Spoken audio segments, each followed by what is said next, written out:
नमो अरिहन्ताणं नमो सिद्धाणं नमो आयर्याणं नमो अज्ञायाणं नमो लोये सवसाहुणम्।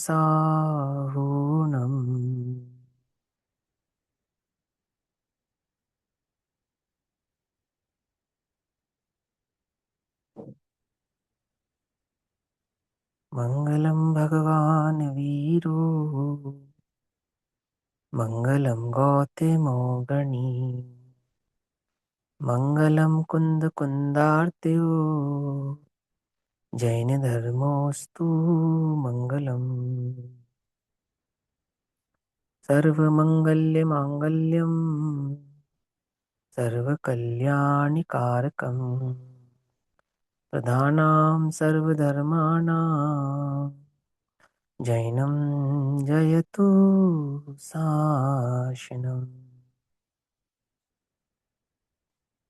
सर्वव्यापीकचिद्रूप स्वरूपाय परात्मने स्वोपलब्धिप्रसिद्धाय ज्ञानानन्दात्मने नमः।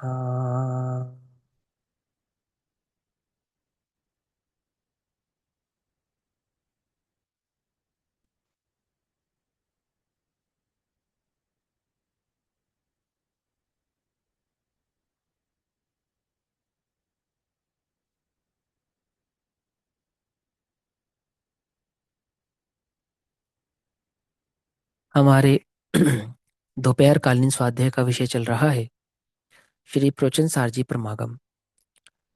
श्री प्रोचन सारजी प्रमागम का स्वाध्याय हम सभी आचार्य अमृतचंद्र देव द्वारा रचित तत्व प्रदीपिका तथा आचार्य जयसेन देव द्वारा रचित तात्पर्य वृत्ति टीका के आधार से कर रहे हैं।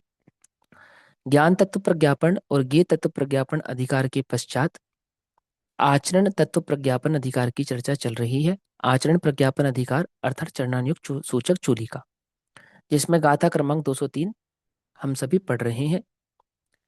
इसमें पंचाचार आदि को ग्रहण करने की भावना रखने वाला वह मुमुक्षु जन श्री गुरु के समीप जाकर किस प्रकार से अपने भाव को प्रकट करता है, यह बात इस गाथा क्रमांक 203 में बतला रहे हैं। पृष्ठ क्रमांक 537, पेज नंबर 537, गाथा नंबर 203। गाथा पढ़ते हैं। समणं गणिं गुणन्य कुलरूपवयो विशिष्ट मिठ्ठदरं समणेहितं पीपणदो पणिच्छं मम चेदि अणुगहिदो गुणसागर कुल रूप आयु सुविशिष्ट अन्य श्रमणों को इष्ट मुझे ग्रहो यह कहे गणी से वंदन करहु अनुग्रहीत। वह साधक श्री गुरु के समीप जाता है, आचार्य के समीप जाता है, वहां मस्तक होकर, झुककर, प्रणाम कर कर, नम्रीभूत होकर श्री गुरु के समक्ष ये भावना रखता है कि आप मुझे दीक्षा देकर अनुग्रहित करें। कैसे हैं वे श्री गुरु? कि वे गुणों के सागर हैं, कुल परंपरा वाले हैं, अपने निर्दोष जीवन वाले हैं, रूप है ना, निर्दोष जीवन वाले हैं। आयु अर्थात ना अधिक बालक हैं, ना अधिक वृद्ध हैं, ना यौवन भाव वाले हैं। आयु आयु का मतलब एक यहाँ पे ये भी समझो, उन मुनिराजों का जो गुण है, उन मुनिराजों को जो गुण प्रकट हुआ है, उन आचार्यों को जो गुण प्रकट हुए हैं, उनके गुण कैसे हैं? कि उनके गुण सहज ही ऐसे हैं जैसे एक वयोवृद्ध साधु में होते हैं, सामान्यतः वयोवृद्धों में जो होते हैं। अब उम्र की अपेक्षा से देखा जाए तो वयोवृद्ध भी है, ऐसा भी कह सकते हैं, है ना। लेकिन मूलतः तो यहाँ गुणों की बात है कि उनका, जैसे कुछ लोग होते हैं ना, जो उम्र तो होती है थोड़ी पर गंभीरता होती है बहुत, ऐसा होता नहीं होता है। तो वो जैसी वयोवृद्धि जीवों में गंभीरता पाई जाती है, ऐसे वयोवृद्ध हैं, ऐसा ठीक है। कुछ ऐसे भी होते हैं जो वयोवृद्ध तो हो जाते हैं पर उनमें गंभीरता नहीं होती उम्र के हिसाब से। समझ में बात नहीं समझ में? तो अभी हम टीका पढ़ेंगे, टीका में उस भाव को मैं स्पष्ट करूंगा।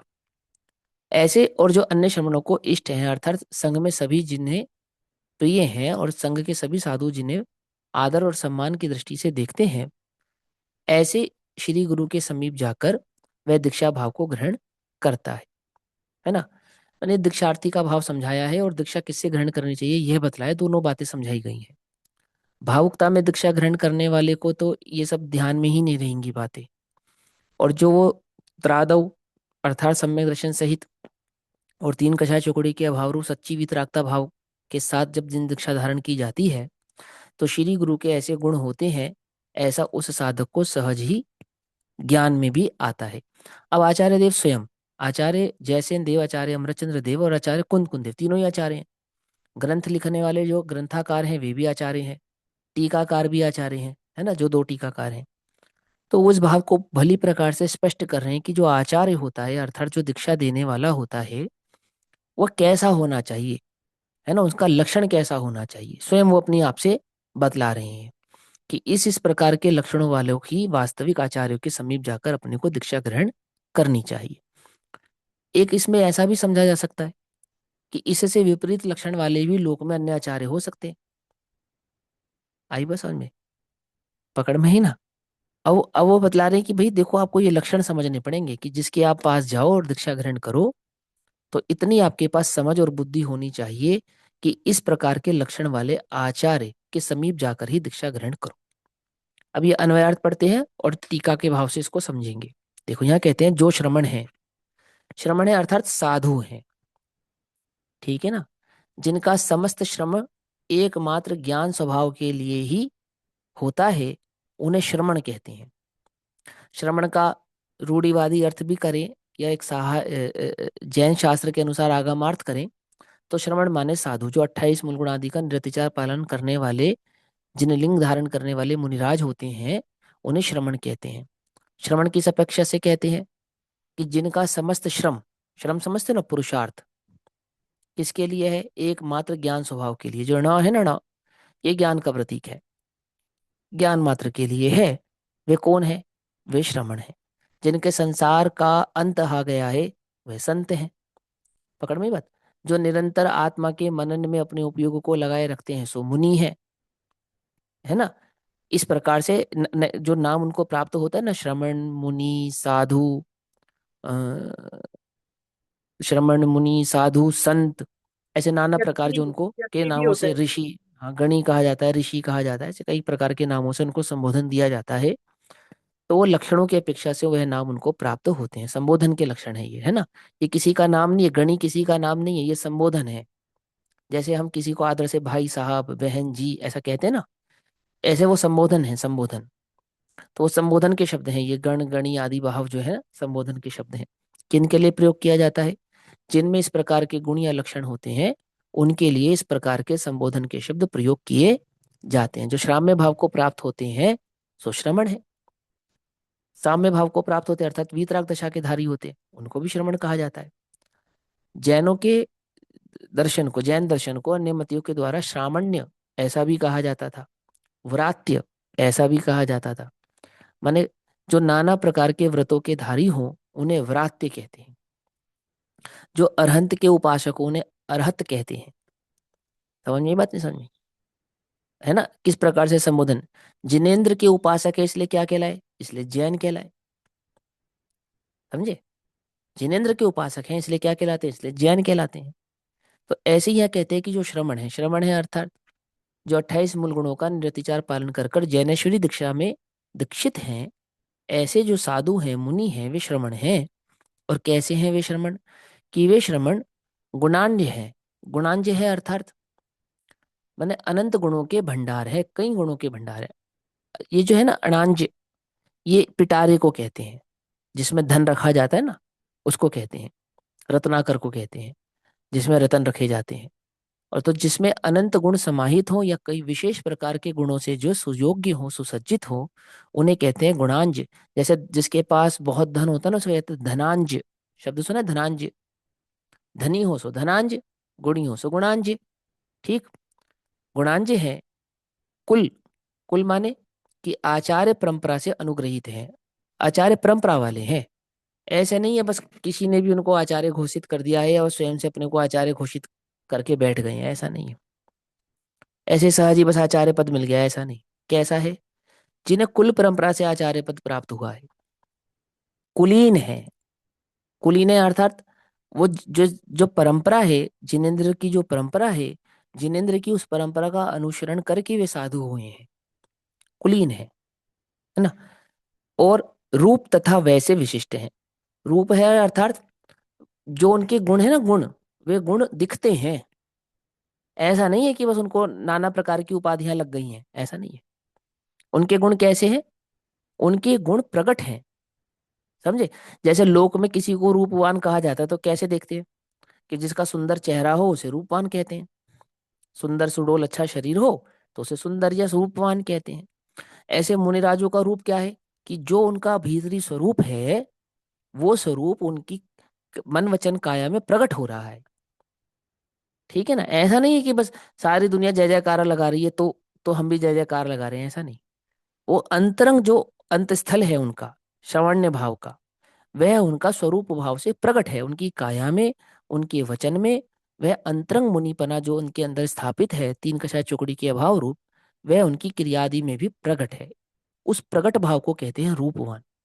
रूपवान है तथा वैसे विशिष्ट है, माने आयु से विशेष भाव को धारण किए हुए है। विशेष आयु, विशिष्ट आयु का अर्थ हो गया कि ना ही बहुत छोटे हैं, ना ही बहुत ज्यादा बुजुर्ग हैं, ना ही बहुत ज्यादा यौवन है। यौवन, यौवन अर्थात बच्चों जैसा बचपना नहीं है, बुड्ढों जैसी शिथिलता नहीं है, और युवाओं जैसी उद्दंडता नहीं है।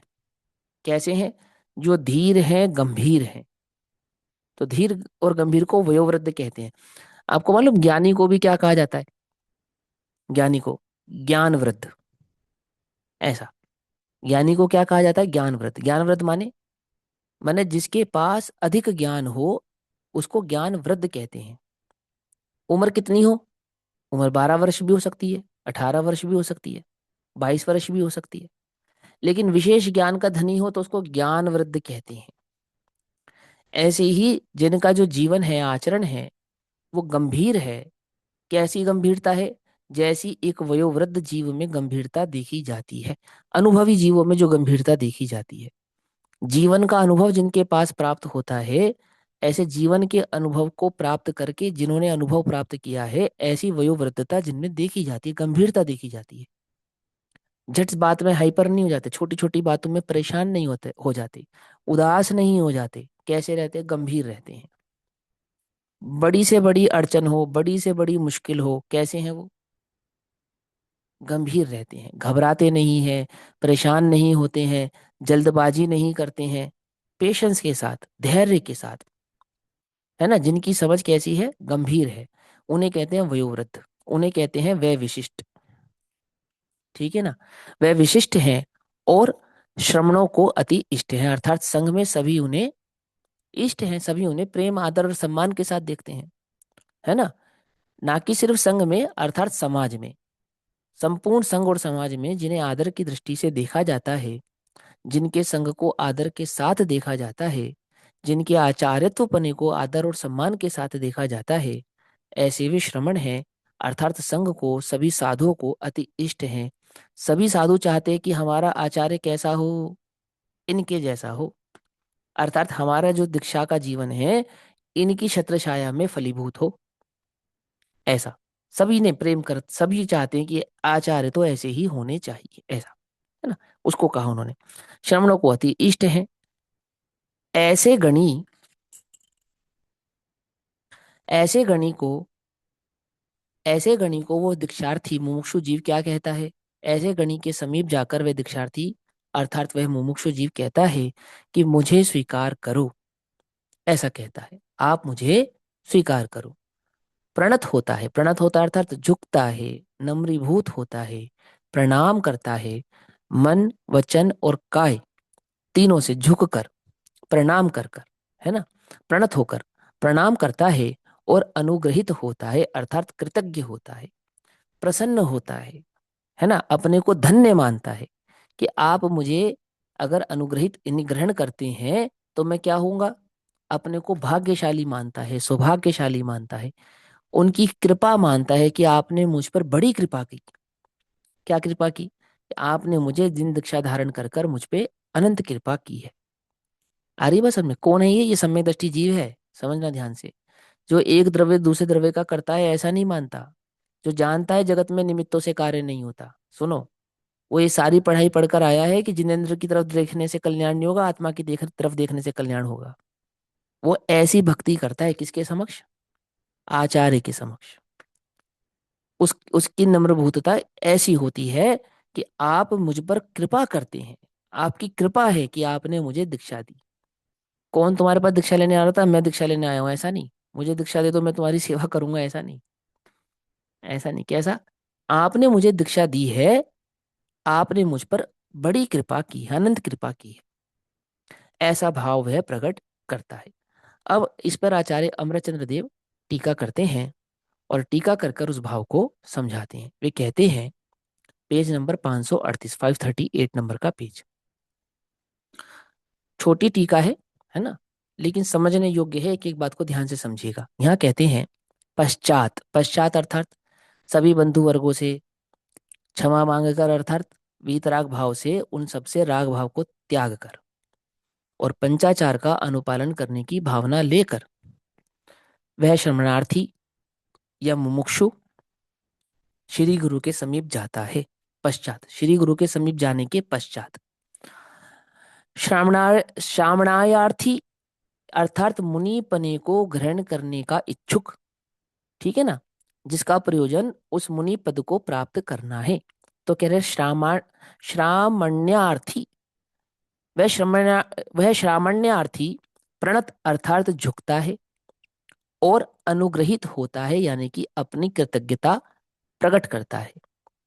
मन वचन काया से श्री गुरु के समीप झुकता है और कृतज्ञता प्रकट करता है कि आपने मुझ पर बड़ी कृपा की, या आप मुझ पर अनंत कृपा करेंगे यदि आप मुझको अपनी निश्राय में, अपने आश्रय में ये दीक्षा भाव ग्रहण कराते हैं। ऐसा ऐसा नम्रीभूत होकर उनके समीप जाता है। वह इस प्रकार है। अब उसका जो झुकना है और अनुग्रहित होना है, वह किस प्रकार का है? उस पर टीका कर कर कहते हैं कि आचरण करने में और आचरण कराने में आने वाली, ध्यान से समझना क्या कह रहे हैं। आचरण करने में, कौन सा आचरण करने में? वो पंचाचारों का अनुपालन करने में स्वयं तो निपुण है ही, अपितु पंचाचारों का अनुपालन कराने में भी जो निपुण है। बात समझ में आई नहीं? कैसे हैं वे आचार्य? कि स्वयं तो निपुणता के साथ, निर्दोषपने के साथ उन पंचाचारों का अनुपालन स्वयं करते हैं, ना कि स्वयं करते हैं, अपितु अन्य मुमुक्षु जन को, मोक्षार्थी को, श्रवणार्थी को उन पंचाचारों का अनुपालन कराने में जो प्रवीण है, प्रवीण है, प्रवीण समझते ना, निपुण है वो।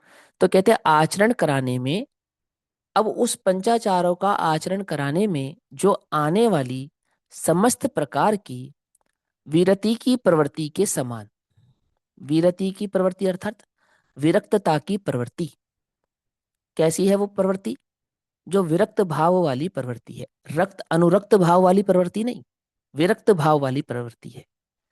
मुनिराजों की प्रवृत्ति कैसी है? कि विरक्त प्रवृत्ति है। उनकी परिणति, उनकी प्रवृत्ति वो राग रहित है ना। तो विरति की प्रवृत्ति अर्थात पंचाचारों की प्रवृत्ति, है ना, राग और द्वेष से रहित जो उनका जीवन है। विरति माने, विरति माने वैराग्यमय, विरति माने राग और द्वेषमय से रहित, मिथ्यात्व से रहित, किसी भी प्रकार के दोषों से रहित विरति। ऐसी जो उनकी प्रवृत्ति है उस प्रवृत्ति के समान, ठीक है, यानी कि निर्दोष आचरण अनुपालन अनुपालन करने में जो प्रवीण है, उत्तम है, उनको कहते हैं कि आत्मरूप, अर्थात अपने आत्मा में जैसे शुद्धोपयोग भाव से प्रकट होता है, वह शुद्धोपयोग कैसा होता है? कि शुद्धोपयोग यानी आत्म अनुभव निर्दोष होता है, उसमें कोई दोष नहीं होता है। उसी प्रकार जैसे आत्मा का अनुभव निर्दोष होता है, वैसा ही उनका जीवन कैसा है, उनकी प्रवृत्ति कैसी है? कि उनकी प्रवृत्ति भी निर्दोष है। किनकी? जिन आचार्य के समीप वो श्रामान्यार्थी जाकर यह भाव प्रकट कर रहा है कि आप मुझे दीक्षा देकर अनुग्रहित करें, ठीक है ना। अब उसका आगे विस्तार कहते हैं। ऐसे श्रामण्यपने के कारण जो श्रमण है, क्या कहा कि उनका श्रामण्यपना कैसा है, अर्थात उनका मुनिपना कैसा है कि आत्मरूप होने पर आत्मरूप के समान, जिनका जीवन समस्त प्रकार के दोषों से रहित है और जिनकी प्रवृत्ति विरति यानी कि वैराग्यमय है। ऐसे वैराग्यमय प्रवृत्ति के कारण अथवा निर्दोष पंचाचारों का अनुपालन करने के कारण जो श्रमण है, पकड़ में ही बात, अर्थात जो श्रमण कहलाते हैं या साधु कहलाते हैं, उनको क्या श्रमण्यपना प्रकट हुआ है कि वो पंचाचारों का भली प्रकार से अनुपालन करते हैं, निर्दोष रहित होकर, किसी प्रकार का दोष नहीं है उनका, निर्दोषता के साथ, और आत्मा के अनुभव के साथ जिनका प्रवृत्ति अर्थात जीवन की प्रवृत्ति हो रही है, उनको कहते हैं, वे कौन है, वे श्रमण है। जिनके समीप गया है वो मोक्षार्थी, वो अभी श्रमण नहीं हुआ है, वो तो श्रमण भाव को ग्रहण करेगा। वो श्रमण यानी कि जिन मुनि के या जिन साधु के या जिन आचार्य के समीप गया है, पहले तो उनका लक्षण बताया है। अब आगे कहते हैं, ऐसे श्रामण्य का आचरण करने में और आचरण कराने में जो प्रवीण होने से गुणान्य है, गुणान्य है अर्थात जो ऐसे गुणों के धनी है कि स्वयं तो निर्दोषता से उस श्रामण्यपने का पालन करते ही हैं, और ऐसे ही उनके गुण गंभीर हैं कि अन्य साधुओं को भी उसी निर्दोषता के साथ उस मुनिपने का अनुपालन कराने की सामर्थ्य भी रखते हैं। उदाहरण के तौर पर, उदाहरण दादा देते थे एक उदाहरण ऐसा, और ऐसे अनेकों उदाहरण हैं, एक उदाहरण नहीं अनेकों उदाहरण है।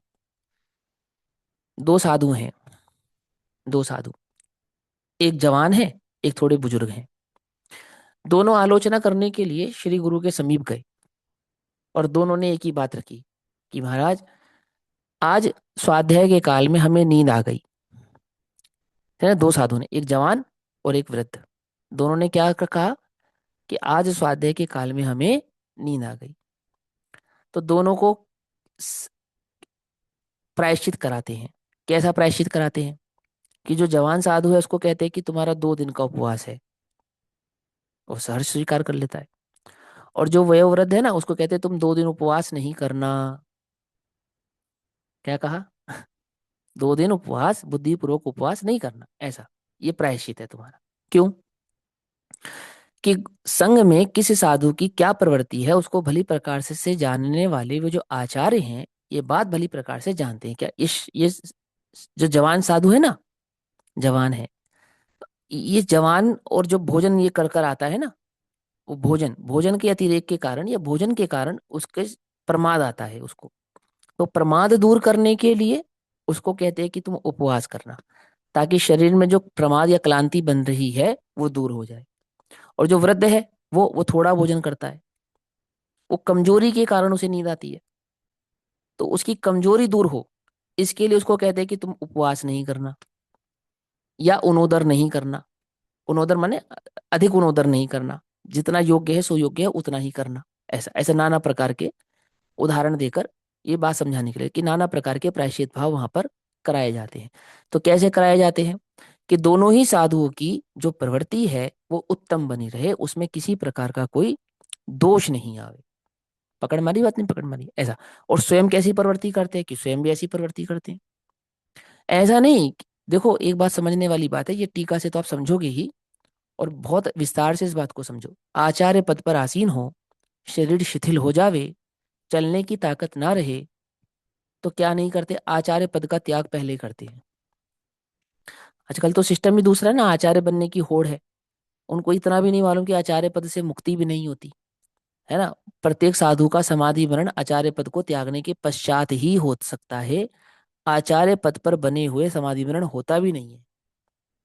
ठीक, संघ का स्वयं आचार्य हो, स्वयं किसी प्रकार के सहारे का प्रयोग करता हो सब चलने में, व्हील चेयर लेता हो, डोली लेता हो या कुछ लेता हो, तस्य आचार्य पद शोभा नास्ति, उसको आचार्य पद शोभनीय नहीं है। क्यों, उस संघ के अन्य साधुओं को कैसे कैसे उनके सामने एग्जाम्पल स्थापित करेगा कि नहीं, आपको ऐसा जीवन नहीं जीना।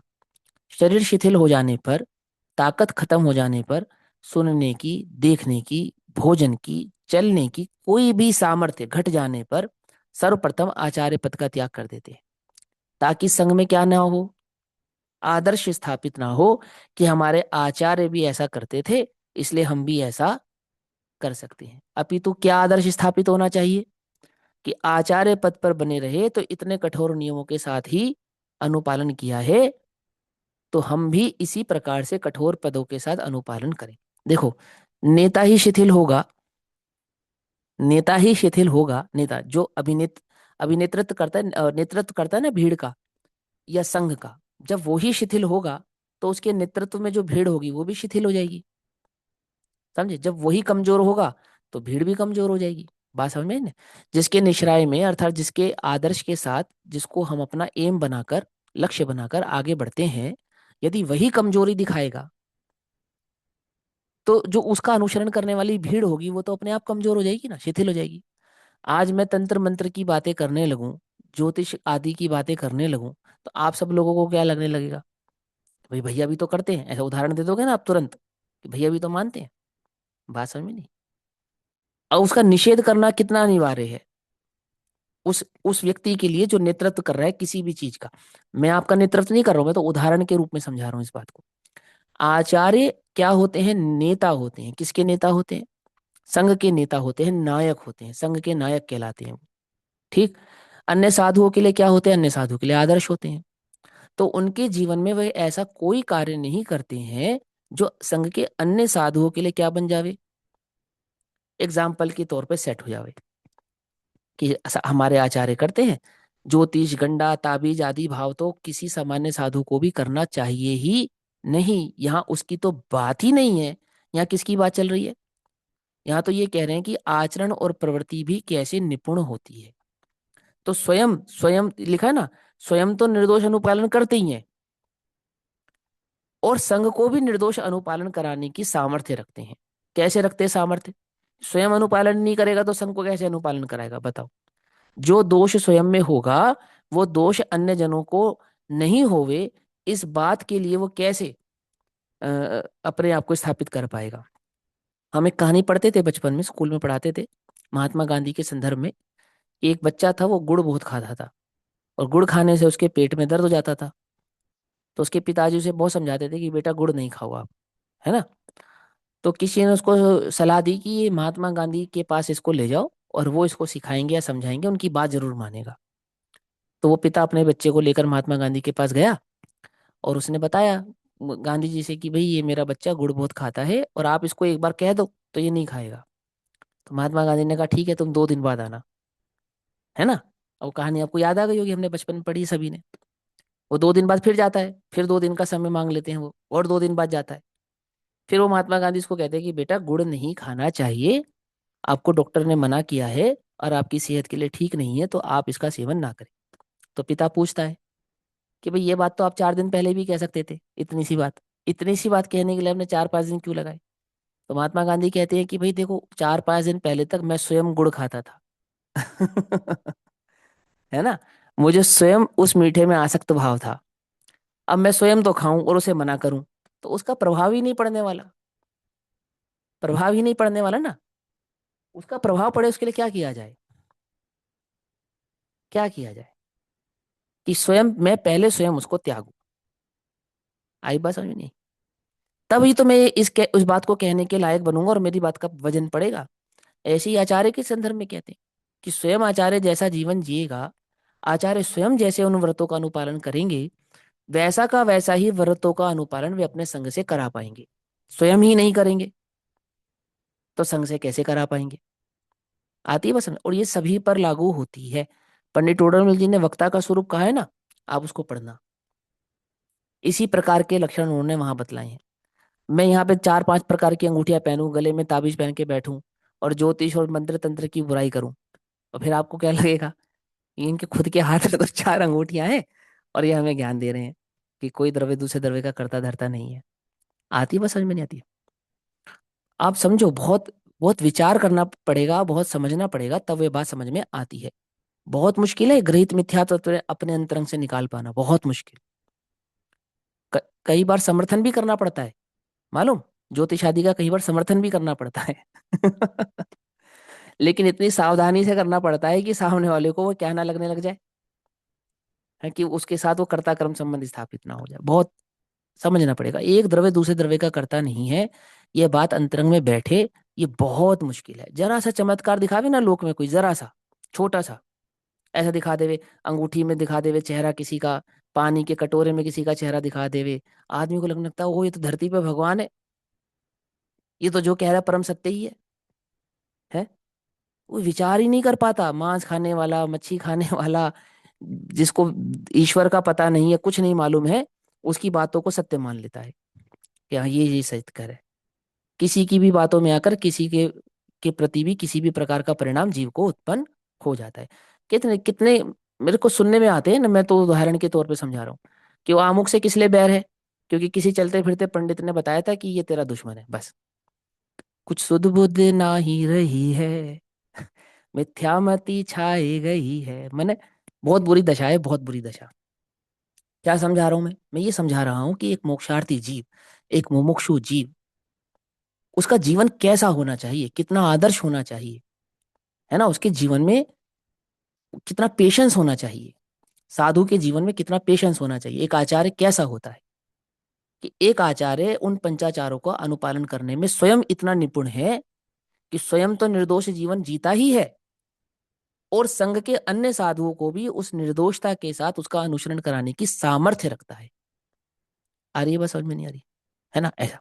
यहाँ कहते हैं ऐसे श्रावण्य का आचरण करने में और आचरण कराने में प्रवीण होने से जो गुणान्य है, गुणांज है अर्थात गुणों के भंडार हैं, है ना, ऐसे गुणों के निपुण हैं।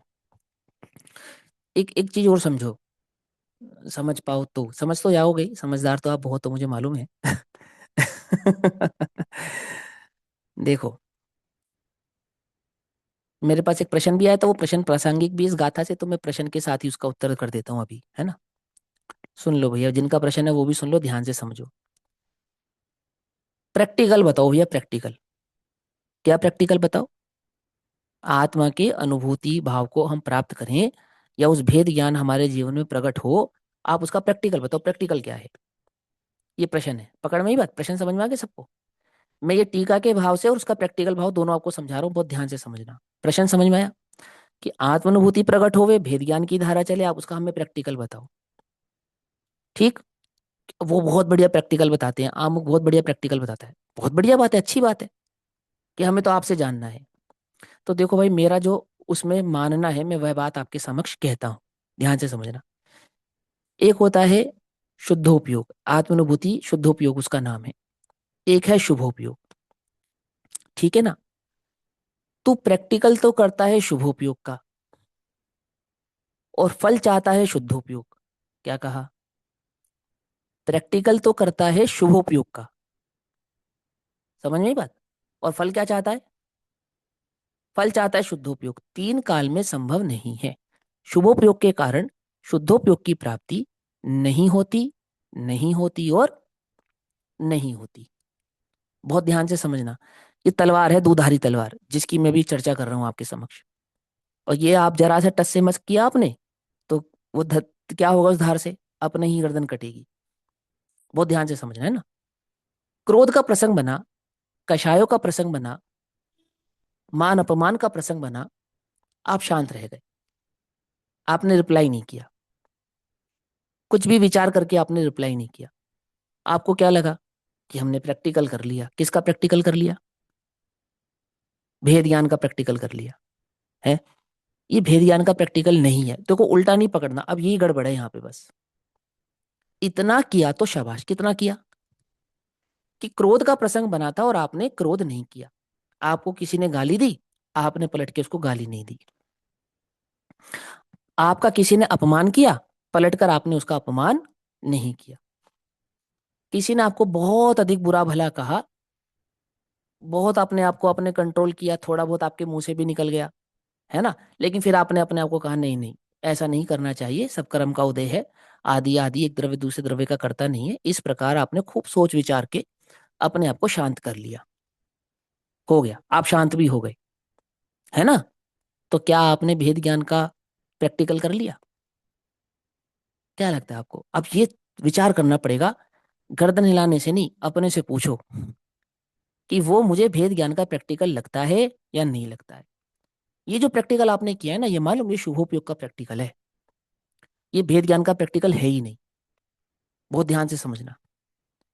आज भेद ज्ञान के प्रैक्टिकल के नाम पे आपको क्या सिखाया जा रहा है, या आप क्या सीख कर आते हो कि किसी ने गाली दी और आपने गाली नहीं दी, हो गया ना। देखो, आत्मा देखा आपने, क्या आत्मा देखा, उसको भी ये करता देखा, अपने को भी ये करता देखा। इतना किया तो बहुत शाबाश शाबाश शाबाश शाबाश, बहुत शाबाश। लेकिन ये भेद ज्ञान का प्रैक्टिकल नहीं है, ये शुभोपयोग का प्रैक्टिकल है, ये समझ लो आप संतुष्ट हो गए कि देखो भैया, मैंने गाली के प्रसंग में गाली नहीं दी, क्रोध के प्रसंग में क्रोध नहीं किया, बहुत भूख लग रही थी, हम तो भेद ज्ञान करते रहे भैया।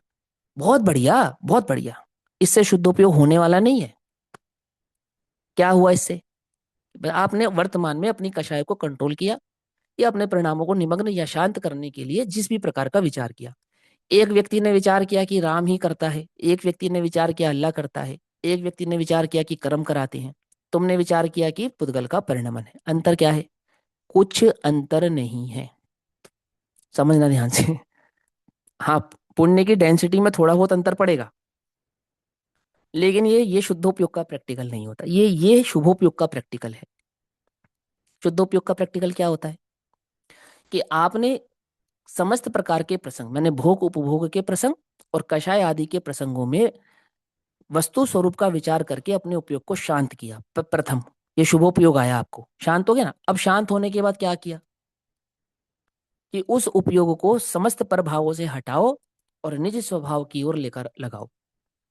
अपने उपयोगों को बाहर से हटाओ और चैतन्य की ओर लेकर आओ। कैसे लेकर आया जाता है? जब तक तुम्हारे चित्त में पर द्रव्य का, पर का विकल्प चलता रहेगा, जब तक, जब तक, तब तक शुद्धोपयोग का प्रैक्टिकल हो ही नहीं सकता, होता ही नहीं है। शुद्धोपयोग का प्रैक्टिकल कहां से शुरू होता है? शुद्धोपयोग में प्रवेश करने का प्रैक्टिकल शुरू कहां से होता है कि समस्त प्रभावों से अपने उपयोग को हटाया जाता है और स्वभाव की ओर लाया जाता है। तो जब अपने गुण भेदों का चिंतन किया जाता है और समस्त संसार का चिंतन नहीं किया जाता, अप्रभावी हो जाता है जी, वहां से शुरू होता है इस आत्मा में प्रवेश करने का प्रैक्टिकल। वहां से शुरू होता है। कहां से? जहां अपने एक चैतन्य का ही विकल्प हो, अन्य किसी का कोई विकल्प ही ना हो, जहां आपको परद्रव्य से भेद ज्ञान करना पड़ रहा है। समझना ध्यान से। वहां शुद्धोपयोग का प्रैक्टिकल नहीं, शुभोपयोग का प्रैक्टिकल चल रहा है। अब ये बात तुम्हें समझ में आए तो बात समझ में आए। अपने को क्या लगता है, अपने को क्या लगता है कि हम बहुत भेद ज्ञान करते हैं भैया, बहुत भेद ज्ञान। कैसे करते हैं हम बहुत भेद ज्ञान? कैसे करते हैं कि पांच इंद्रिय के विषय कषायों में जो व्यवधान आता है, चार कषाय के प्रसंगों में जब हम अपने आप को संभालते हैं, तो हम बहुत भेद ज्ञान करते हैं। कुछ भेद ज्ञान वेद ज्ञान नहीं है वो। अब ये बात पकड़ में नहीं आएगी, मुझे पता है, ये बात उल्टी उल्टी लगेगी, उल्टी उल्टी लगेगी। मैं आत्मा हूं ये देखकर शांत रह गए, समझना ध्यान से। एक आत्मा हूं ये देखकर शांत रह गए तो शुभोपयोग है। आत्मा का अनुभव हुआ और पर दृष्टि में ही नहीं आया, वो भेद ज्ञान है। क्या कहा? बात समझ में ही नहीं। पर का विकल्प ही उत्पन्न नहीं हुआ, पर ने तुम्हारे साथ कुछ किया है। देखो, समझो आप बात को, बहुत ध्यान से समझना। पहले तो आपने स्वीकार किया कि उसने कुछ किया है, फिर आप उससे प्रभावित हुए, फिर उस प्रभाव को कम करने के लिए आपने विचार किया, है ना, अपने आप को शांत करने के लिए आपने विचार किया, और विचार करके कुछ शांति भी आ गई। भवितव्यता का विचार कर कर क्या आती है? समता आती है। समता क्या है? समता भेद ज्ञान नहीं है, समता शुभोपयोग है। अब उस समता की भूमि में भेद ज्ञान प्रकट होगा, वहां भेद ज्ञान का प्रैक्टिकल शुरू होगा कि मैंने अपने उपयोग को समस्त प्रभावों से हटाया, सब जगह से हटाया, यहाँ चैतन्य में लेकर आया। अब यहां आकर जो तुम अपने लिए कार्य करोगे, अपने उपयोग को समेटोगे अपने लिए, अपने में स्थिर करने के लिए, तब भेद विज्ञान प्रकट होता है। उससे पहले भेद विज्ञान प्रकट होता ही नहीं है। समझ में आई बात? नहीं समझ में आई? उससे पहले जितना भी तुम कर रहे हो ना शुभोपयोग, और पूज्य गुरुदेव श्री पूरे जीवन काल इसी शुभोपयोग को कहते गए कि भैया शुभोपयोग में धर्म नहीं है, शुभोपयोग में धर्म नहीं है। उभयाभाषी का चिंतन, स्वरूप पढ़ना आप, उभयाभाषी का। जो उभयाभाषी के विचार और सोच है ना, बिल्कुल वैसा का वैसा सोच और विचार आज की टाइम में अपने को लगता है कि हम भेद ज्ञान कर रहे हैं। भेद ज्ञान नहीं है वो। आ रही बात समझ में नहीं आ रही? कषाय को मंद करने का तरीका है बस। और कुछ नहीं है, और हम संतुष्ट हो रहे हैं उसमें। हमें क्या लग रहा है, यही तो सम्य दर्शन है, यही तो आत्मानुभूति है, इसी से तो कार्य हो जाएगा। इससे कार्य नहीं होगा, इससे कार्य होगा नहीं, इससे कार्य होता भी नहीं है। ये बात समझ में आ रही है? नहीं समझ में आ रही है? और जिनका प्रश्न है वो तो समझ ही लो, जिनका नहीं है वो भी समझ लो कि आज भेद ज्ञान के नाम पे क्या कर रहे हो आप, क्या कर रहे हो? सिर्फ और सिर्फ शुभोपयोग में परिणामों को मग्न कर रहे हो। पहले देवशास्त्र गुरु के संदर्भ में करते थे, अब ये जो आपने आत्मा आत्मा की बात समझ पढ़ ली है, तो वहां अपने परिणामों को लगा रहे हैं। जबकि भेद ज्ञान कैसा है, विभक्त करने का नाम है, स्वभाव की स्थिरता का नाम है, उपयोग का चैतन्य में स्थिर हो जाना उसका नाम है, वहां प्रकट होता है वो। सिर्फ अपनी क्रोध मान माया लोभ की कषायों को मंद करने का नाम भेद ज्ञान नहीं है, अपितु क्रोध मान माया लोभ कषायों से भिन्न देखने का नाम भेद ज्ञान है। आई समझ में बात? क्या कहा? पांच इंद्रिय के विषयों से को मंद करने का नाम नहीं, उनसे भिन्न देखने का नाम, उनसे भिन्न देखने का नाम। और भिन्न कैसे देखा जाता है? कि जब केले से छिलका उतार दिया जाता है तो छिलके की ओर देखा नहीं जाता। क्या कहा? कुछ बात समझ में ही नहीं? उस छिलका दृष्टि में लिया नहीं जाता, उसकी ओर देखा नहीं जाता, उसके स्वाद की कल्पना नहीं की जाती। समझिए बात? एक एक मगनता होती है किसमें? केले के स्वाद में। उदाहरण है ये।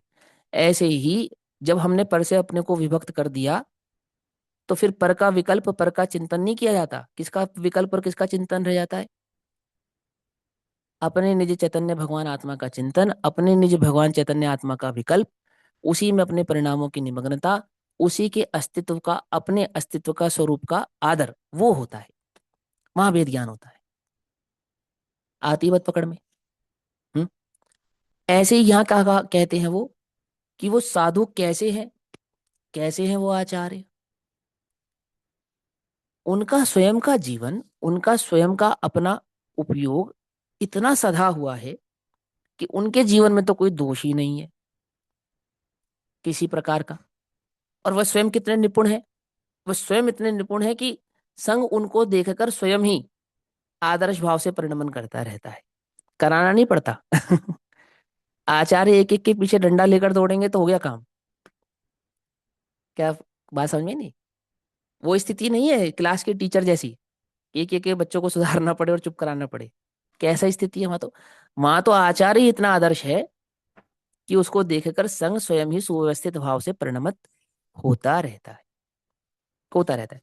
देखो क्या है कि गुणान जो है सर्वलौकिक जनों के द्वारा, सर्वलौकिक ना कि सिर्फ संघ, अपितु सर्वलौकिक जनों के द्वारा, है ना, सर्वलौकिक जनों के द्वारा निशंकतया, अर्थात किसी प्रकार की कोई शंका उनके प्रति नहीं है, ऐसा सेवा करने योग्य होने से। सेवा कैसे? अर्थात उनके प्रति जो निशंक भाव प्रकट हुआ ना लौकिक जनों को, तो समस्त लौकिक जन उनके प्रति क्या हो गया? नम्रीभूत हो गया। ये सेवा है। उनको अपना आदर्श मानने लगा, ये सेवा है। समझे? सेवा कैसे होती है? सर्वप्रथम आदर्श माना जाता है तब सेवा होती है। अरहंतों की सेवा करते ना मंदिर में, पूजन प्रक्षाल आदि, वो नहीं। आप उनको अपना आदर्श मानते हैं, आइडल मानते हैं, अब सेवा शुरू होगी। पंच परमेष्ठियों को जैसे हम अपना आदर्श मानेंगे ना, अब शुरू होगी सेवा। आदर्श ही नहीं मानेंगे तो कैसे सेवा बनेगी? ऐसे सेवा नहीं बनेगी हाथ पर दबाने से।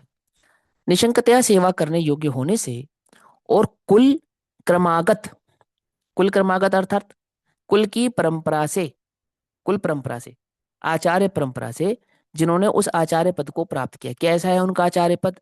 कि क्रूरता आदि दोषों से रहित होने से। किसी प्रकार की कोई क्रूरता नहीं है, क्रूरता नहीं अर्थात उनके जीवन में किसी प्रकार की शिथिलता नहीं है, उद्दंडता नहीं है। शिथिलता और उद्दंडता का नहीं होना ही वास्तव में क्रूरता आदि दोषों से रहित होना है। क्रूरता आदि दोषों को ऐसा समझो आप, 25 प्रकार की कषाय होती है ना, तो वो 25 प्रकार की कषायों से रहित जिनका जीवन है वो क्रूरता आदि दोष। ठीक। तो क्रूरता आदि दोषों से रहित होने से जो कुल विशिष्ट है, ठीक है, कुल विशिष्ट है अर्थात उनके उनके संग में क्या चली आ रही है? परिपाटी है। इस श्रामण्य भाव की ही परिपाटी जिनके संग में चली आ रही है। जैसे अन्य मतियों में होता है ना, अन्य मतियों में क्या कहा जाता है? विशिष्ट या पराशर नाम के जो ऋषि थे वो इतने क्या करा उन्होंने कि धरती को क्षत्रियों से विहीन कर दिया, और श्राप देने में माहिर थे। दुर्वासा के लिए क्या फेमस है? कि वो श्राप देने में माहिर थे। बस जरा सी तुम गलती करो और तुरंत शराब देंगे, वो 1 सेकंड लगाएंगे शराब देने में। तो ऐसे कुल, ऐसी परंपरा के साधु नहीं है वो। आई बात समझ में? कैसी कुल परंपरा के साधु हैं? कि जिनकी परंपरा में ही, जिनके कुलों में ही किसी प्रकार का कोई निर्दोष, कोई दोषमय जीवन जीने वाला साधु या आचार्य हुआ हो, ऐसा है ही नहीं। निर्दोष जीवन वाला, क्रूरता रहित, दोषों से रहित जिनका जीवन रहा है। पूरी कुल परंपरा ही जिनकी कैसी है? कि भगवान महावीर स्वामी से लेकर वर्तमान परंपरा तक जिनका निर्दोष जीवन रहा है। कोई एक व्यक्ति भी ऐसा नहीं है जो ये बात कह दे कि इनके कुल में आमुक आचार्य ऐसे थे, इसलिए हम भी ऐसा कर सकते हैं। आई बात समझ में? क्या नहीं समझ में? आने वाले टाइम में कोई क्या नहीं कह सकता कि भूतकाल में एक आचार्य ऐसे हुए हमारे कुल में, कैसे हुए? जो अमुक प्रकार का कार्य करते थे, तो हम भी कर सकते हैं। नहीं बात समझ में? तो ऐसा कोई जीवन कि इनकी कुल की परंपरा में किसी साधु का नहीं रहा है, ऐसा आप समझा रहे हैं यहाँ पर, है ना? क्रूरता आदि दोषों से रहित होने से जो कुल विशिष्ट हैं, विशेष कुल वाले हैं। अंतरंग शुद्ध रूप का अनुमान। अनुमान, अनुमान माने, अनुमान माने तुक्का नहीं होता। अनुमान समझते ना किसे कहते हैं? क्या मान होता माने धारण करना, सूक्ष्मता से धारण करना, है ना? जिसको आप अ, आगम से, अनुभूति से धारण करते हैं, उसे अनुमान कहते हैं। बात समझी? जिनको आप कैसे धारण करते हैं? आगम से धारण किया और अनुभूति से धारण किया। हालांकि अनुभूति को क्या कहा जाता है? प्रत्यक्ष भी कहा जाता है, परंतु अनुभूति को अनुमान भी कहा जाता है। ठीक, ऐसे आगम को भी अनुमान भी कहा जाता है और प्रत्यक्ष भी कहा जाता है, आगम प्रमाण भी कहा जाता है। आ रही है बात समझे? तर्क से, युक्ति से, न्याय से, आगम से और अनुभूति से जो वस्तु स्वरूप जाना गया है, इन पांचों ही अंगों का नाम अनुमान है। आ रही बात समझ में? देखो क्या लिखा है, अभी आपको स्वयं समझ में आ जाएगा इसका अनुमान का अर्थ। अंतरंग शुद्ध स्वरूप का अनुमान कराने वाली, जो बहिरंग शुद्ध रूप होने से जो रूप विशिष्ट है, निर्वस्त्र दिगंबर काया से भी प्रकट हो रहा अंतर्मन, है ना? तो जिनके मन वचन काया की जो प्रवृत्ति है, कैसी है? ओहो, ये ज्ञानी साधु हैं, आत्मानुभवी साधु हैं, ऐसा। जिनके वचन सुनकर क्या लग रहा है? जिनके वचनों को सुनकर ही ऐसा लग रहा है हो ये आत्मानुभवी हैं। पूज्य गुरुदेव श्री कहते थे ये बात, दादा ने भी कई जगह कही है। कोई जीव सम्यक दृष्टि है या नहीं है, इसका अनुमान आप कैसे लगा सकते हैं? ना आप हमारी टोपी से, ना आप हमारे कुर्ते से, ना आप हमारी धोती से, इससे नहीं लगा सकते आप। कैसे लगा सकते हैं? अगर लगाया जा सकता है, जरा सा कुछ लगाया भी जा सकता है, वास्तव में तो केवल ज्ञान गम्य है या ज्ञानियों के हृदय गम्य है। लगाया भी जा सकता है तो हमारी प्रवृत्ति और हमारी बोली, हम जो कहते हैं, वस्तु का स्वरूप का जो हम प्रतिपादन करते हैं, और जो हमारा जीवन है, उस ही से मात्र अनुमान लगाया जा सकता है कि यह जीव सम्यक दृष्टि है या नहीं। ऐसे ही वो जो साधु हैं, वो जो आचार्य हैं, उनके मन वचन काया की प्रवृत्ति कैसी है? कि सबको लगता है ये आत्मानुभवी है, सब मानते हैं हाँ ये आगम ज्ञानी है, आगम ज्ञाता है, आगम को जानने वाले हैं। इनका जीवन बाहर से जितना निर्दोष है, इनका अंतरंग भी इतना ही निर्दोष है, ऐसा सबको प्रतीत होता है, समझ में आता है। अनुमान समझ गए ना? अब होगा कौन सा गुण स्थान होगा, ये तो केवल ज्ञान गम्य है। कि सातवां भी हो सकता है, चौथा भी हो सकता है, ऊपर नीचे होता है ना गुण स्थान। क्योंकि पंचम काल में क्या नहीं होता? छायक सम्यक दर्शन नहीं होता, सम्यक दर्शन छूट भी जाता है ना? बना रहे तो उपशम या छह उपशम बना रहता है, सो उपशम की अवधि भी अंतर मुहूर्त मात्र होती है ना? और वो छह उपशम सम्यक दर्शन भी जो है, उसमें भी गुण स्थानों में क्या होता है? घटना बढ़ना रहता है, होता रहता है। अब एग्जैक्ट तो आप नहीं जान सकते, लेकिन क्या कर सकते हैं? अनुमान लगा सकते हैं। अनुमान से क्या जाना जा सकता है? कि ये ज्ञानी है, सच्चे हैं या नहीं है। तो वो सच्चे हैं या ज्ञानी है, वो कैसे पता लगेगा? उनकी प्रवृत्ति से पता लगेगा। अब कोई कहता है ना, लोक में ऐसा तर्क देते हैं लोग, आप हमारी आचरण मत देखो, हम अंतरंग से शुद्ध हैं। तो यहाँ आचार्य अमरचंद्र देव कह रहे हैं, भाई उनके बाह्य प्रवृत्ति से, उनके बाह्य जीवन से, उनकी मन वचन काया की प्रवृत्ति से ये बात समझी जा सकती है कि वे अंतरंग से उस शुद्ध तत्व का सेवन कर चुके हैं या नहीं। आई समझ में? बात नहीं समझ में? अगर शुद्ध तत्व का सेवन नहीं होगा ना, तो ये तत्व समझाने में कहीं ना कहीं गलती जरूर करेगा। आप गुरुदेव श्री के 47 शक्तियों के प्रवचन अगर पढ़ेंगे, जिन्होंने पढ़े हों उनके तो ज्ञान में होगा ही, जिन्होंने नहीं पढ़े वो पढ़ना और देखना। हालांकि गुरुदेव के अनेकों अनेकों प्रवचनों में ये प्रसंग आए हैं। वहां गुरुदेव ये बात समझाते हैं कि जब कोई ये कहता था ना कि ऐसा दावा करता था कि मुझे आत्म अनुभव है, मैं सम्यक दृष्टि हूँ, पहले तो गुरुदेव उस चक्कर में पड़ते ही नहीं थे। लेकिन कदाचित आमना सामना हो जाता था ना, तो गुरुदेव जो तत्व चर्चा करते थे उस तत्व चर्चा से ही समझ में आ जाती थी बात कि ये सम्यक दृष्टि है या नहीं। अब ये अनुमान है, समझना ध्यान से। गुरुदेव की स्टाइल थी वो। आप पढ़ोगे 47 आदि प्रवचनों के, 47 शक्ति के प्रवचन, वहां आपको वो स्टाइल देखने को मिलेगी कई जगह कई प्रसंगों में। कुछ लक्षण ऐसे शास्त्रों में भी हैं, कुछ लक्षण ऐसे शास्त्रों में भी हैं। तत्व की कुछ जिज्ञासा है, कुछ वस्तु स्वरूप के ज्ञान कुछ इस प्रकार का है जिससे चर्चा से ये बात समझी जा सकती है कि यह आत्मानुभवी है या नहीं है। ऐसा समझ नहीं बात। वो ये बात यहाँ पे कहते हैं कि अंतरंग शुद्ध रूप का अनुमान कराने वाली, अर्थात अंतरंग में आत्मा का अनुभव इन्होंने प्रकट किया है, उस शुद्ध तत्व को ये प्राप्त हुए हैं। अंतरंग से तीन कषाय चुकड़ी के अभाव रूप इनका जीवन है, ऐसा अनुमान कराने वाला जो उनका बाह्य आचरण है ना, कराने वाली बहिरंग शुद्धि रूप होने से जो रूप विशिष्ट है। तो रूप का अर्थ क्या किया उन्होंने? सुंदरता नहीं किया। रूप विशिष्ट का अर्थ क्या किया? जिनका आचरण सुंदर है वे रूप विशिष्ट हैं। जिनका आचरण सुंदर है।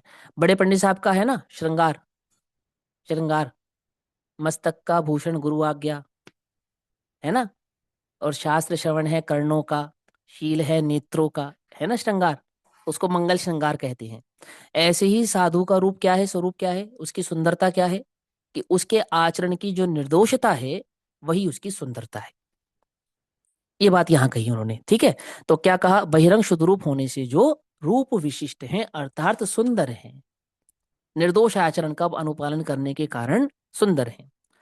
बालकत्व यानी कि बालकपने, वृद्धत्व यानी कि बहुत वृद्धपने से होने वाली जो बुद्धि की विकलता है, अर्थात जैसे बच्चों में एक बच्चापन होता है और वृद्धों में क्या हो जाता है कि शिथिलता हो जाती है, बुद्धि की शिथिलता हो जाती है, क्षयोक्षम ज्ञान घटने लगता है। ऐसी जो बुद्धि की विकलवता है, विकलवता यानी कि हीनता है, बुद्धि की अस्थिरता है, उनका अभाव होने से, तथा यौवनोद्रेक अर्थात यौवन का उद्रेक होने पर, जब यौवन होता है ना, यौवन का उद्रेक होता है तो क्या होता है? वो यौवन अपना जोर मारता ही है। युवा अवस्था में यौवन अपना जोर मारता ही है। तो कहते हैं यौवनोद्रेक की विक्रिया से रहित, विक्रिया से रहित यानी कि यौवन काल में होने वाली विशिष्ट प्रकार की जो चेष्टाएं होती हैं, जो सहज प्रवृत्ति रूप होती हैं। कैसी होती है यौवन की विद्रेकता? कैसी होती है मालूम? देखो यूं तो ये अनुभवी साधु होते हैं, आत्मा का अनुभव करने वाले होते हैं, तीन कषाय चौकड़ी के अभाव रूप होते हैं, तो उनके इस प्रकार की कोई पाप आदि की प्रवृत्ति या शिथिलता हो ऐसा तो नहीं होता। तथापि ऐसा होने पर भी यौवन उद्रेक कैसा होता है? जैसे अन्य साधु का गमन थोड़ा धीर होगा, गंभीर होगा, पर यौवन यौवन वाले साधु होंगे ना, उनका गमन थोड़ा तेज होगा, तीव्रता होगी चलने में, समझे? उनके बोलने की स्टाइल में ना एक वीर रस होगा, एकदम दहाड़ होगी। समझे नहीं समझे? ये यौवनोद्रेक होता है। ऐसे कुछ लक्षण होते हैं, वो यौवनोद्रेक के लक्षण होते हैं, और वो यौवन काल में सहज होते हैं। मुस्कान, जो मुस्कुराने का तरीका है, बात को प्रकट करने का, कन्वे करने का जो तरीका है, उसमें एक यौवनोद्रेक रहता ही है। माने आत्मानुभवी भी हो उसकी भी होता है, उसकी भी होता है। एक चंचलता होती है, एक विशिष्ट प्रकार की चंचलता होती है, और वो सहज होती है, सहज। यहाँ पे ये भाव समझे? साधु के लिए बता रहे, किसके लिए बता रहे, समझ में नहीं साधु आया के ये। लिए, साधु के लिए बता रहे हैं, क्यों नहीं समझ में आ रहा है नहीं, यहाँ बताओ, पे अभी ये बोले। लिखा हुआ है ना कि विक्रिया से रहित बुद्धि हो, आपने बोला कि हाँ उनके हाँ एक मुस्कान रहती है जब, जैसे यौवन वाले जो मुनिराज होते हैं, जो हाँ अभी यौवन समय, हाँ अभी ये हाँ जो यंग है, उनके चेहरे की हाँ। एक अलग मुस्कान होती है, और यहाँ पर लिखा है कि विक्रिया से रहित। हाँ, तो वह भैया जो यौवन काल के, जो यौवन में होंगे। और आचार्य कैसे हैं? कि आचार्य ऐसे है कि वो ना वृद्ध है, ना बालक है, ना युवा है, ये तो लिखा है रहित। आचार्य का लक्षण बता रहे हैं ना, तो युवा क्यों नहीं होने चाहिए? तो युवा नहीं होने चाहिए, उसका लक्षण मैं बता रहा हूँ कि क्यों नहीं होने चाहिए। कि एक उनके चंचलता होती है, वो यौवन काल में सहज होती है। अब यूं तो आत्मानुभवी होते हैं साधु, कहा ना। और शुरू करने से पहले भी समझाया था कि ऐसा भी हो सकता है युवा हो और उसमें ये लक्षण ना हो, ऐसा भी हो सकता है। लेकिन एक सामान्य लक्षण है जो सामान्य युवाओं में पाए जाते हैं। आई समझ में बात, नहीं समझ में? है ना ऐसा। तो वो क्या कहा, बुद्धि होने से जो, हाँ, यौवनोद्रेक की विक्रिया से रहित बुद्धि होने से जो वह विशिष्ट है, अर्थात युवाओं की जैसी बुद्धि होती है, होश कम जोश ज्यादा, ऐसी बुद्धि से जो रहित हैं, वे कौन है? ऐसे वे विशिष्ट हैं। ठीक। युवाओं में क्या होता है? होश कम जोश ज्यादा। तो आचार्य कैसे होते हैं? कि जोश तो होता है जितना होना चाहिए, परंतु होश पूर्वक होता है, उतनी गंभीरता भी होती है उनके अंदर, ऐसा। और यथोक्त, अब देखो अंतर समझो, बहुत सीधा सा अंतर समझाता हूँ। एक तो श्रुत सागर और एक तो कंपनाचार्य। तो दोनों में क्या अंतर था? है, जो श्रुत सागर थे ना, वो युवा थे। तो क्या गड़बड़ कर, ऐसा तो नहीं आत्मानुभवी नहीं थे, ऐसा तो नहीं था। 28 मूल गुणों में कोई दोष था, ऐसा भी नहीं था, है ना। और उपसर्ग हुआ तो देवों द्वारा रक्षित भी हुए, अर्थात तपस्वी और साधक भी थे, पुण्यशाली भी थे। लेकिन युवा होने के कारण क्या दोष था उनको? कि उस चार मंत्रियों के उपहास को, है ना, सम्यक प्रकार से उन्होंने उत्तर दिया पर सह नहीं पाए। लेकिन वही उपहास वही चार मंत्री पूरे संघ का कर आए थे अभी कुछ देर पहले, और आचार्य बैठे थे, और आचार्य ने एक शब्द नहीं कहा। तो ऐसा तो नहीं कि श्रुत सागर के पास ज्ञान ज्यादा था और अकंपनाचार्य के पास कम था, ऐसा तो नहीं था। श्रुत सागर से अधिक ही रहा होगा अकंपनाचार्य के पास, पर एक शब्द नहीं बोला उन्होंने। तो कैसे नहीं बोला उन्होंने? ये है यौवनोद्रेक, जो श्रुत सागर को था और उनको नहीं था। आई बस समझ में? ये नहीं समझ में आई? ऐसा होता है यौवनोद्रेक, समझो ध्यान से। विष्णु कुमार मुनिराज क्या था पता है? यौवनोद्रेक था। उनको यौवनोद्रेक। अब ये बात उल्टी तो लगती है ना, सारा जगत तो इसका विरोधी है कि तुम विष्णु कुमार मुनिराज के उपसर्गों को दूर करने को सही नहीं ठहराते। तो सही नहीं ठहराते, वो तो जो परिणमन होना था भगवान के ज्ञान में जैसा झलका था, प्रत्येक पर्याय का स्वतंत्र भाव से जो परिणमन होना था उस भाव से हुआ, उनका विकल्प आदि आदि, उनकी क्रिया सब कुछ उसी प्रकार हुई। लेकिन वो जो हुआ, कार्य जो हुआ, उस पर्याय की जो योग्यता थी, वो यौवनोद्रेक योग्यता थी। आप ये समझ लो। उस 700 मुनिराजों के संग में आप ये मत समझो कि कोई मुनिराज ऐसे कायर थे कि वो चार मंत्रियों का सामना नहीं कर सकते थे, या उनके पास विक्रिय रिद्धियां नहीं थी, या वो किसी रिद्धि के प्रयोग से उपसर्ग को दूर नहीं कर सकते थे। ऐसा कुछ नहीं था। मैं कह रहा हूँ ना, श्रुत सागर का चार मंत्रियों ने उपसर्ग दूर किया, चार मंत्रियों का एक साधु का उपसर्ग दूर हुआ। और 700 मुनिराजों का उपसर्ग दूर करने के लिए क्या हुआ? एक साधु को अपनी दीक्षा त्यागनी पड़ी। गजब हो गया। कुछ बात समझ में आ रही नहीं आ रही है? उसी संघ का एक साधु, उसका उपसर्ग तो देवों ने दूर कर दिया, जिस पर चार चार मंत्री उपसर्ग कर रहे थे। और उसी संघ के 700 मुनिराज, और उपसर्ग करने वाला एक, और एक भी देवता नहीं आया। गजब, एक साधु को दीक्षा विच्छेद कर कर आना पड़ा। कुछ बात समझ में आ रही है नहीं आ रही है? अब ऐसा भेद ज्ञान वो नहीं कर पाए, समझना। कौन नहीं कर पाए? विष्णु कुमार नहीं कर पाए, यौन उद्रेक के कारण नहीं कर पाए। पकड़ में ही बात, नहीं पकड़ में ही है? समझना ध्यान से। वो कहते हैं वे विशिष्ट होते हैं आचार्य, माने एकदम से तुरता फुर्ती कोई फैसला ले ले ऐसा नहीं करते। शांति से सोचकर विचार कर वस्तु स्वरूप का ध्यान कर कर और भली प्रकार से उसका निर्णय करते हैं। तथा यथोक्त सामान्य का आचरण करने तथा आचरण कराने संबंधी पौरुष्य दोषों को, ये पौरुष्य दोष क्या होते हैं? पौरुष्य दोष माने शक्ति की शिथिलता के कारण आने वाले जो दोष हैं, अर्थात आचरण करने योग्य जो 28 मूल गुणादि हैं, उन आचरण करने योग्य 28 मूल गुणादियों में किसी प्रकार का जो दोष लग जाता है, उसको कहते हैं पौरुष्य दोष। पौरुष्य दोष समझ में ही बात? पौरुष्य का अर्थ क्या होता है? पुरुष के द्वारा किया गया।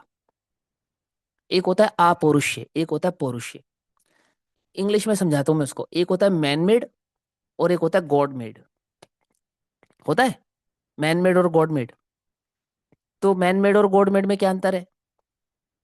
कि जिसको मनुष्य ने बनाया है उसको मैन मेड कहते हैं, और जिसको मनुष्य ने नहीं बनाया, प्रकृति ने बनाया, उसको गॉड मेड कहते हैं। ठीक।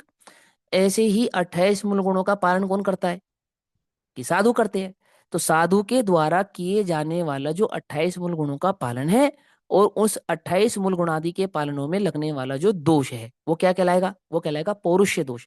यानी मनुष्य के द्वारा पालन किया गया जो आचरण है, उस आचरण में जो लगने वाला दोष है वो बन जाता है पौरुष्य दोष। पौरुष्य का अर्थ होता है मनुष्य के द्वारा किया गया, ये शब्दार्थ है इसका। ठीक। और यहाँ आगम क्या निकालेंगे इसका? कि मुनिराजों के द्वारा किए जाने वाले आचरण में कदाचित लग जाने वाले जो दोष हैं, ऐसा। ठीक है। तो उन्होंने क्या कहा कि यथोक्त, यानी कि यथोक्त माने आचार्य के आचार्य संबंधी, उपाध्याय के उपाध्याय संबंधी, और साधुओं के साधु संबंधी, उन्हें कहेंगे यथोक्त।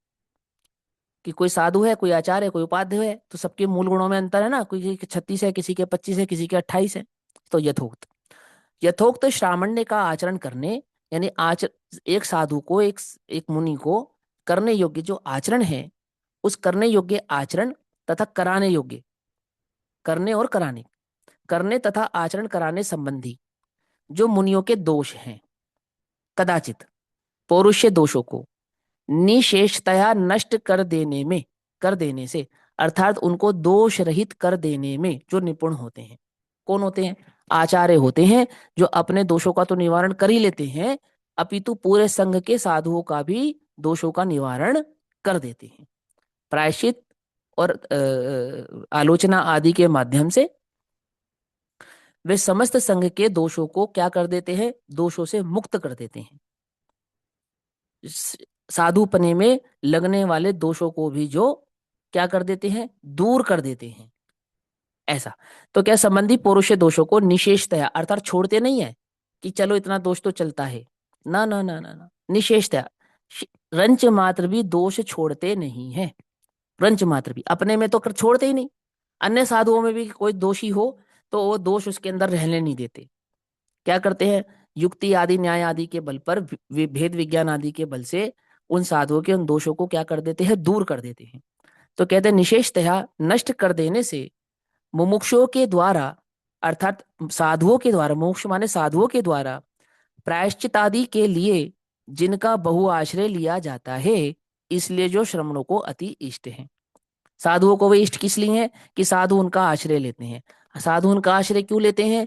क्योंकि वह साधुओं के दोषों को क्या कर देते हैं? नष्ट कर देते हैं, सीधी सी बात। साधु के जीवन में, उसके आचरण में कदाचित कोई दोष लग जावे, जानबूझकर, अनजाने में, भूल से, कैसे भी लग जावे, आचार्य के समीप जाने पर क्या होता है कि उनका वो दोष दूर हो जाता है। आचार्य उनके दोष दूर कर देते हैं। इसलिए सभी साधु को कैसे लगते हैं? वो सभी साधु को इष्ट लगते हैं, बहुत अच्छे लगते हैं कि आप हमारे दोषों को दूर कर देते हैं।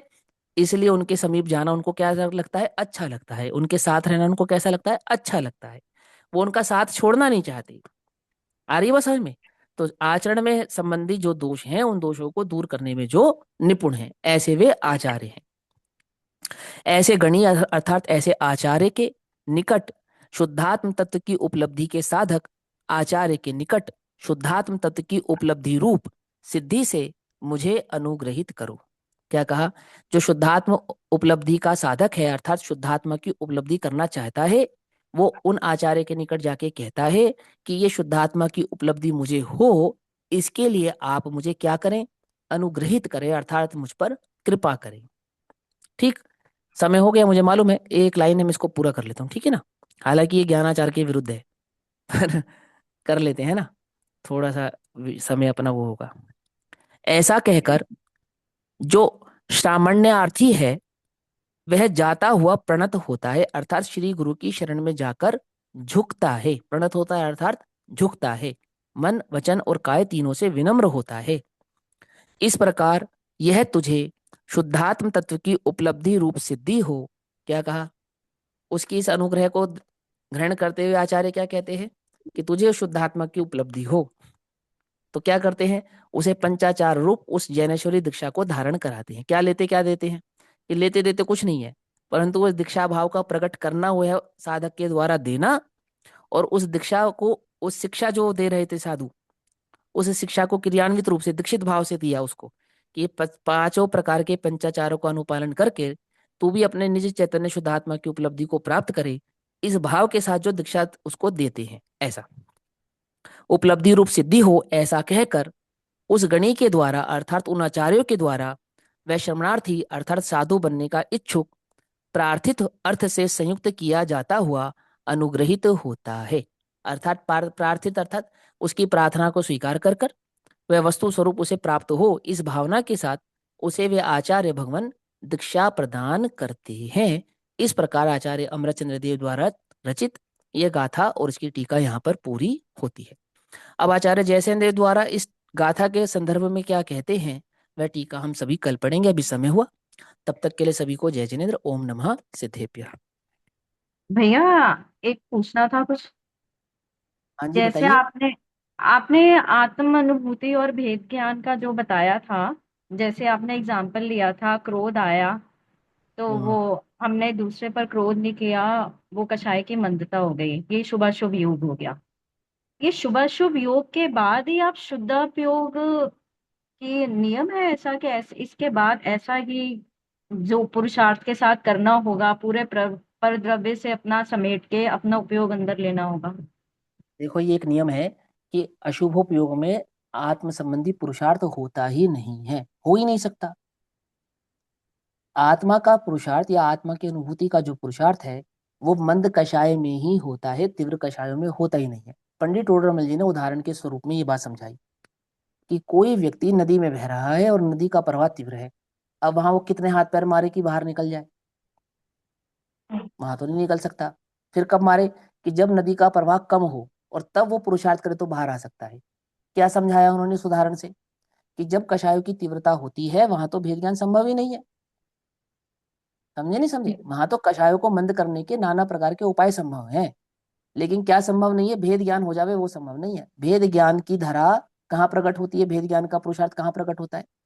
वो तो कषाय की मंदता की धारा पे प्रकट होता है। अर्थात जब कषायों का प्रभाव मंद हो, ऐसे समय यदि तत्ववादी विचार किया जावे, वस्तु स्वरूप का चिंतन किया जावे, वहां अपने उपयोग को स्थिर किया जावे, तो फिर वो चैतन्य भाव की प्राप्ति होने की संभावना है। अब उस उदाहरण को और उस दृष्टांत से दृष्टांत को दोनों को आप पंडित टोडरमल जी के द्वारा जो कहा गया है उसको पढ़ो समझो, तो आपको बात विशेष रूप से क्लियर हो जाएगी। कषायों की तीव्रता के काल में भेद ज्ञान संभव ही नहीं है, होता भी नहीं है। आप मतलब करण लब्धि से पूर्व कौन सी लब्धि होती है? प्रायोगिक लब्धि होती है, अयोग्य नियम से। नियम है ये। और प्रायोगिक लब्धि का स्वरूप क्या है? प्रायोगिक लब्धि का स्वरूप है कि वो जो दर्शन मोह रूपी कषाय है ना, वो वहां पे मंदतर होती चली जाती है। ये प्रायोगिक लब्धि का स्वरूप है। तो पहले कषाय मंद होती है, फिर कषाय अभाव को, उपशम को, क्षय आदि भाव को प्राप्त होती है। आती है वो समझ में? नहीं समझ में आती है? ये पुरुषार्थ की धारा ऐसे चलती है, जिसको अनंतर पूर्ण क्षणवृत्ति प्रयोग का पुरुषार्थ कह के भी कहा जाता है। पांच इंद्रिय के विषय में भोग में आपका उपयोग तल्लीन है, और एक समय पहले तो तीव्र कषाय और अगले समय शुद्ध उपयोग। ऐसे नहीं होता है, ऐसे नहीं होता, ये नियम नहीं है। ठीक है ना? अनादि मिथ्या दृष्टिकोण वह समय दर्शन की प्राप्ति हो, उसका जो उसकी जो धारा है, उसका जो प्रवाह है, उसका जो क्रम है, वो इस प्रकार का है। ये बात अपने को समझ में आनी चाहिए। ठीक है? क्रम के हिसाब से ही चलेगा। हाँ क्या? क्रम के हिसाब से ही चलेगा कि ये वो तो सहज ही है, वो क्रम सहज ही है, ऐसा ही होता है। ऐसा ही वो क्रम है ना? क्रम के हिसाब से चलेगा इन सेंस, वो क्रम आपको लाना पड़ेगा ऐसा नहीं। वो सहज ही ऐसा है, वो प्रवृत्ति सहज ऐसी है। ये बात इसके लिए समझाई कि आपने नाना प्रकार के विचार आदि करके जो अपनी कषायों को मंद किया, इतना किया तो शाबाश, लेकिन आप क्या संतुष्ट हो गए कि हमने भेद ज्ञान कर लिया? ये भेद ज्ञान नहीं है, ये कह रहा है। ये जितना भी आपने पुरुषार्थ किया है कषायों को कम करने का किया है, कषायों के अभाव का नहीं किया है। समझे? ये तो कषायों को मंद करने का पुरुषार्थ किया था आपने। कषायों का अभाव तो कैसे होता है? शुद्धात्मा की अनुभूति से होता है। भेद ज्ञान करके निज चैतन्य का अनुभव करके जो सम्यक दर्शन आदि प्रकट होगा, कषायों के अभाव का कारण तो वो बनेगा। आई बात समझ में? आपने वस्तु स्वरूप का विचार करके अपनी कषायों को मंद किया, तो मंद करने से थोड़ी भेद भिन्न हो जाएंगी वो। जो जो अ, द्रव्यलिंगी है, उसके पूरे शरीर पे खाल उतार के नमक लगा दिया गया, मिर्च लगा दी गई, और उसने आग का पूर्वा लाल नहीं किया, तो भेद ज्ञान के बल पे किया ना उसने ऐसा? हम्म? कि कषाय की मंदता के बल पे किया उसने ऐसा? आप बोलो। अपने को रखकर देखो जरा उस द्रव्यलिंगी की जगह, अपने को वो तो भी रखकर कसाय देखो। की है ना। अपने को तो क्या लगेगा, अपने को तो ये लगेगा कि भैया हमारा तो बहुत प्रबल वेद ज्ञान है। क्यों, इतना बुखार, इतनी चोट, इतने इतने उपसर्ग आए और हम एकदम शांत रहे, मंद रहे। इतना क्या तो शाबाश, आप शांत रहे, उसकी तो कोई बात ही नहीं है, वो तो बहुत बढ़िया बात है। लेकिन आप शांत रहे तो आत्मा के आश्रय से प्रकट होने वाला सम्यक दर्शन प्रकट हुआ। नहीं, बोलो। बाद में भेद क्या भेद आ ज्ञान के सकता बल है? पे शुद्धोपयोग जो प्रकट होता है वो प्रकट हुआ। संसार से मुक्ति का कारण है जो आत्मानुभूति, वो प्रकट हुई। वो तो नहीं हुई ना, और तुम संतुष्ट हो गए किसके बल पर? मंदता के कारण, कषाय की मंदता के कषाय की कारण। मंदता में पर संतुष्ट हो गए आप। ये समझो, उभयाभाषी का स्वरूप पढ़ना, आपको समझ में आएगी बात। वो कि फिर हम भाषी। शुद्धोपयोग का पुरुषार्थ, हाँ, शुद्धोपयोग का पुरुषार्थ और शुभोपयोग के पुरुषार्थ का अंतर क्या है। शुभोपयोग का पुरुषार्थ कर रहे हो तुम शुद्धोपयोग के नाम पे, ये बात तुम्हें समझ में आनी चाहिए। कहे कोई भी, किसी के कहने से मैं नहीं जा रहा, मैं तो ये बात कह रहा हूँ कि शुभोपयोग का पुरुषार्थ और शुद्धोपयोग का पुरुषार्थ क्या है, ये आगम की दृष्टि से आपको समझना पड़ेगा। आप शुभोपयोग के पुरुषार्थ को शुद्धोपयोग का पुरुषार्थ ना समझे, जो कि आप समझ रहे हैं। ठीक है, हम्म। चलिए, ओम नमः सिद्धेभ्यः।